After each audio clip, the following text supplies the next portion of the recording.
Assalamualaikum guys, apa khabar? Sihat ke you all? Mek tahu video ni dah terlalu lama untuk Mek upload. Nak buat macam mana, benda pun dah rekod daripada berkubur, berabuk dalam gallery phone ni. Mek pun edit tapik lah kat sini untuk tatapan kami sekeluarga di kemudian hari tiba.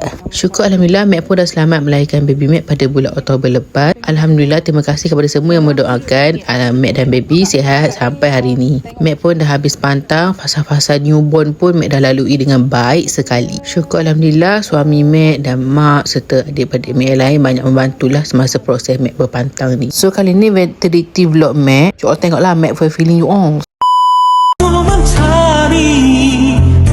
Kesilapan diri mungkin tersentuh di hati.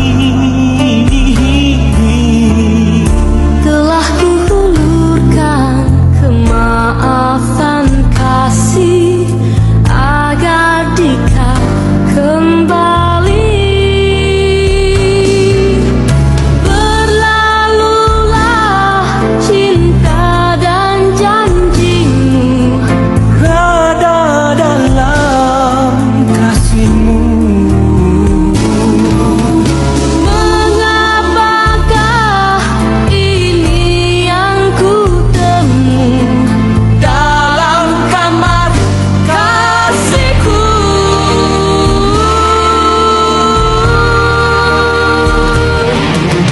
Sayang berakhir garis percintaan. Kau rasanya macam Aidaham dengan apa ni, Umi Aida zaman memuda dulu ya, shooting cerita apa, Romeo and Juliet.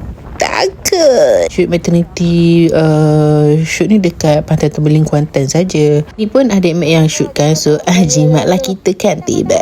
Korang kalau ada apa-apa event ke apa nak minta buat video vlog, boleh minta adik Mek shoot kan. Dia memang pandai tu. Ni memang kerja dia. Jangan risau, okey? Kita pun datang shooting dah agak lewat. Dan petang dah sebenarnya. Tiba-tiba no, kau nak ribut. Apalagi lari. So ni kita punya videographer. Tengok gitu je no, tapi rasa dia kemas. Tengok on the way balik hujan lebat. Nasib baik sempat berlari dalam kereta. Sebab masa ni pergi shootingnya dengan mak dengan adik-adik Mek sekali. Balik pada shooting kita mencekik Mustafa cendol. Sampai-sampai cendol dah habis.